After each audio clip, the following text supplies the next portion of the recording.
Hai semuanya, selamat pagi. Apa kabar nih? Semoga pada baik-baik aja ya, sehat-sehat terus.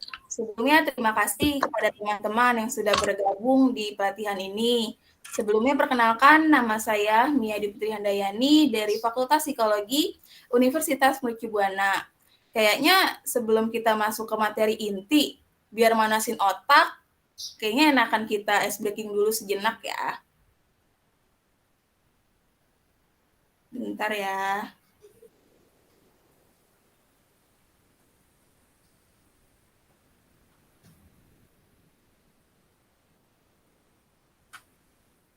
Nih, udah ya, udah kelihatan semua ya. Udah. Nama ice breaking-nya itu games-nya Siapakah Aku. Jadi nanti ada beberapa clue, kalian tinggal tebak apa sih benda itu, bisa benda, bisa hewan, bisa buah, dan lain-lainnya. Kita lanjut ke soal yang pertama ya. Oke. Tuh, kau ikat aku, kau lepas aku begitu saja, menarik ulur tanpa memperhatikan keinginanku, siapakah aku? Ada yang tahu nggak? Aku mau coba, Kak. Apa tuh, Kak?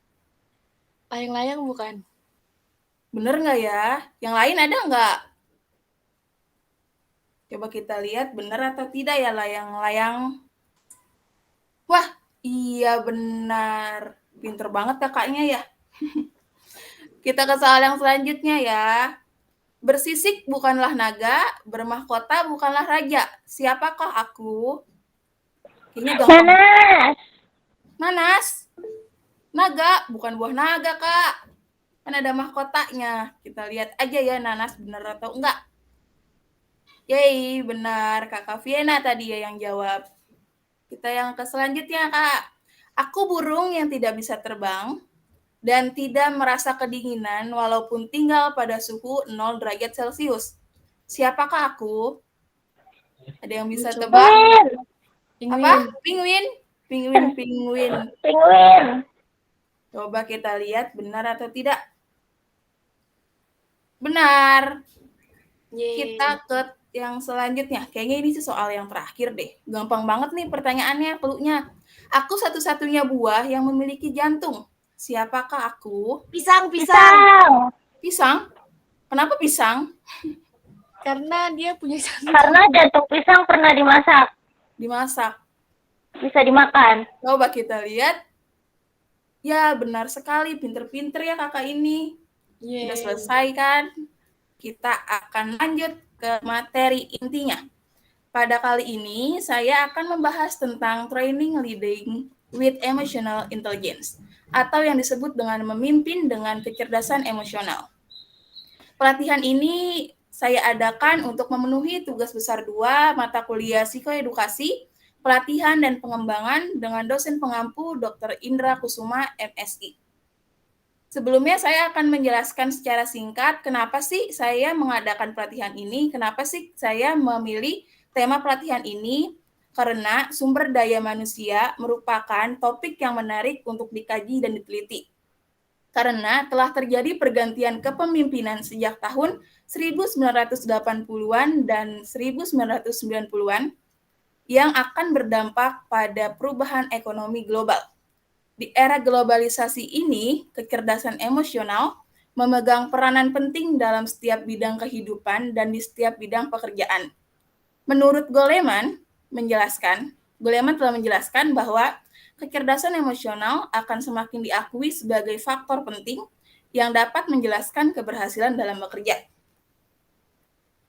Wah, ada yang tahu nggak nih artinya kepemimpinan? Kalau yang tahu boleh on mic atau di chat.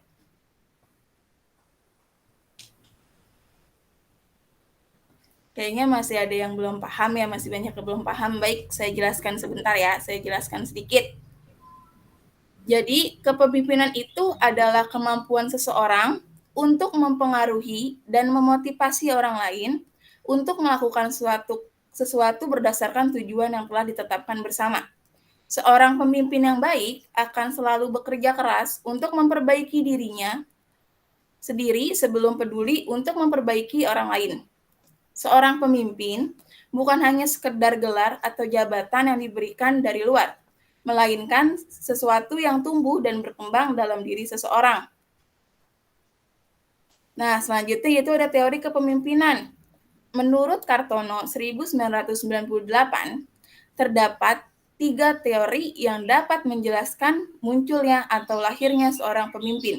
Yang pertama yaitu ada teori genetis, yang mengungkapkan bahwa seorang pemimpin itu tidak dibuat, akan tetapi ia lahir karena adanya bakat-bakat yang alami dalam dirinya. Yang kedua yaitu teori sosial. Nah, untuk teori sosial ini berlawanan dengan teori genetis. Pada teori genetis, dia mengungkapkan bahwa seorang pemimpin itu lahir karena ada bakat dalam dirinya. Sedangkan dalam teori sosial ini dijelaskan bahwa seorang pemimpin itu harus disiapkan, dididik, dan dibentuk. Tidak dapat dilahirkan begitu saja. Dan setiap orang dapat menjadi pemimpin melalui usaha dan pendidikan serta didorong oleh kemauan dalam dirinya sendiri. Dan yang ketiga yaitu ada teori ekologis atau sintesis, yang mengungkapkan bahwa seseorang akan sukses menjadi pemimpin bila sejak lahirnya dia telah memiliki bakat-bakat kepemimpinan, dan bakat itu terus dikembangkannya secara maksimal. Yang selanjutnya yaitu ada kelebihan yang harus dimiliki oleh pemimpin. Menurut Stockdale dalam 1989, seseorang pemimpin harus memiliki sejumlah keunggulan. Yang pertama yaitu ada kapasitas, yang meliputi kecerdasan, kewaspadaan, kemampuan dalam berbicara, keaslian, dan kemampuan untuk menilai. Yang kedua yaitu prestasi, yang meliputi gelar kesarjanaan, ilmu pengetahuan, olahraga, atletik, dan lainnya. Yang ketiga yaitu tanggung jawab, yang meliputi kemandirian, memiliki inisiatif yang tinggi, rajin, ulet, percaya diri, energik, dan memiliki keinginan untuk berprestasi.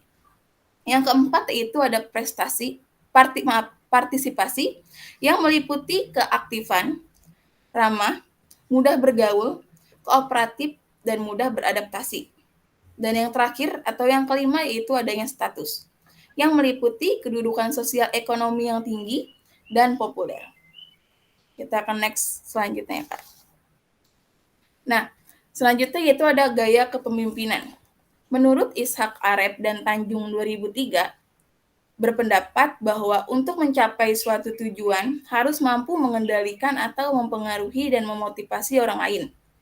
Dalam penerapan manajemen sumber daya manusia, terdapat 4 jenis gaya kepemimpinan yang umum digunakan, yaitu yang pertama ada kepemimpinan demokratis. Adalah kepemimpinan yang menekankan pada kemampuan untuk menciptakan moral dan menciptakan kepercayaan pada anggotanya. Yang kedua yaitu kepemimpinan otoriter. Adalah gaya kepemimpinan yang menekankan pada kemampuan dan keinginan seseorang. Yang ketiga yaitu kepemimpinan mengikuti sistem kekeluargaan. Gaya kepemimpinan ini adalah gabungan dari kepemimpinan demokratis dan kepemimpinan otoriter, yang pada dasarnya kehendak pemimpin itu harus diberlakukan secara efektif namun tetap berjalan atau melalui unsur demokratis.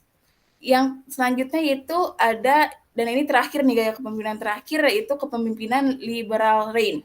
Adalah salah satu gaya kepemimpinan yang menyerahkan sepenuhnya kebijakan operasional manajemen sumber daya manusianya kepada bawahannya dan hanya mengikuti pengaturan dasar yang ditetapkan oleh atasannya. Sebelum lanjut ke materi berikutnya, saya mau nanya dulu nih, ada yang paham nggak, ada yang tahu nggak apa arti dari kecerdasan emosional? Kalau ada yang tahu boleh di chat atau on mic seperti tadi. Ada yang tahu nggak? Kecerdasan emosi. Ya, ada yang tahu? Tahu nggak, Kak?